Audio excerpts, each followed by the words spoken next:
And this model is of the mountain lily, and it has sort of a checkered history. It was intended as a business. Early on, waterways were more important than the roads in many ways for getting around because they're a lot more passable.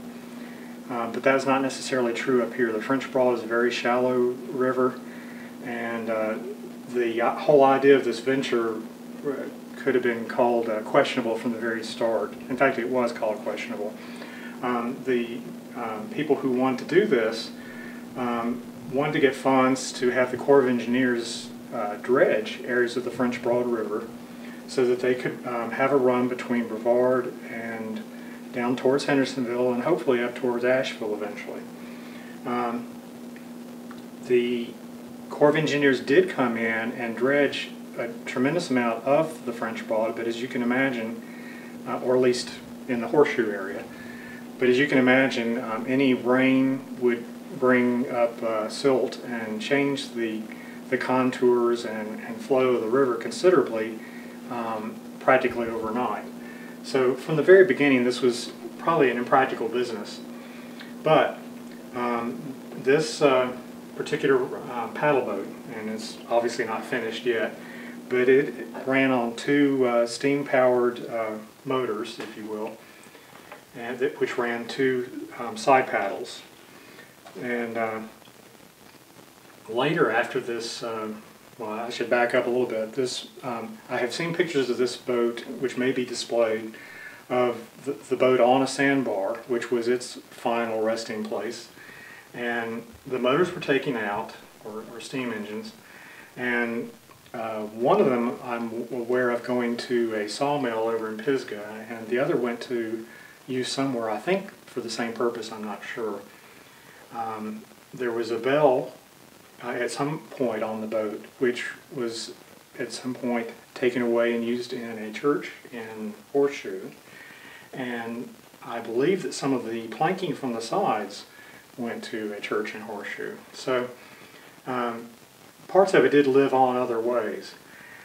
But anyway, as I say, this was maybe too shallow to be used real well, but it did have a few years of service on a short stretch of the river. It was originally intended to carry mail and some freight type goods between these points, but it never really was used for those. It was used more in the final script as for excursions, for people just having a little pleasure rides on the river. So it was never, as far as I know, a good money-making venture.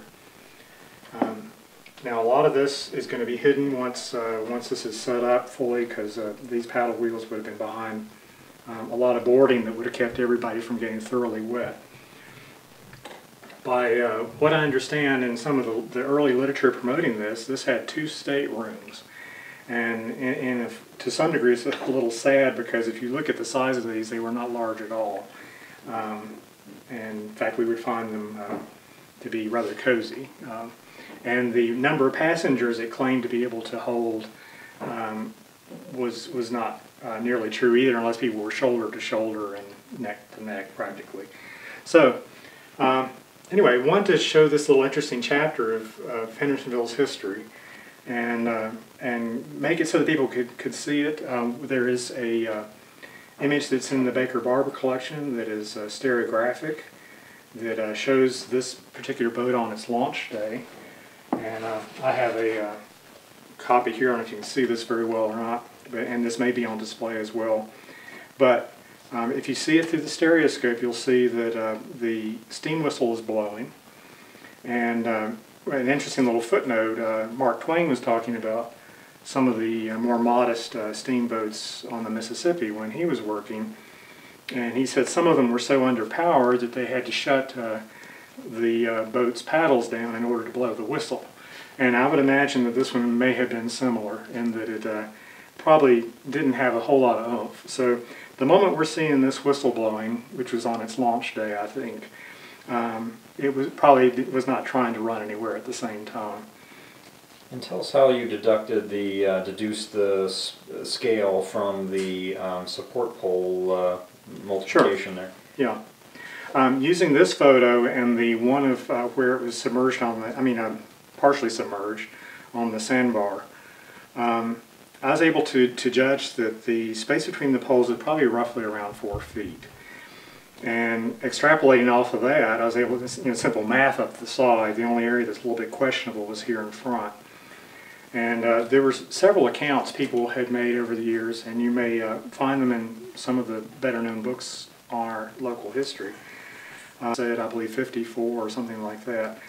But by doing a perspective grid on both of the photos that I had, I figured it to be close to 64 feet. And fortunately for me, I was able to track down a fellow who has lived in Virginia, lives now in North Carolina, and he had some information that he had gathered over the years. And I was able to find in his materials that he had gotten together an account giving the exact dimensions for the boat, which was wonderful because it made this possible and made it so we can be a lot more accurate on this. It also gave the coloring, which I didn't like, but that's not my choice, bright green and bright white. So that's what the boat is going to be. You're trying to be true to what has been done there.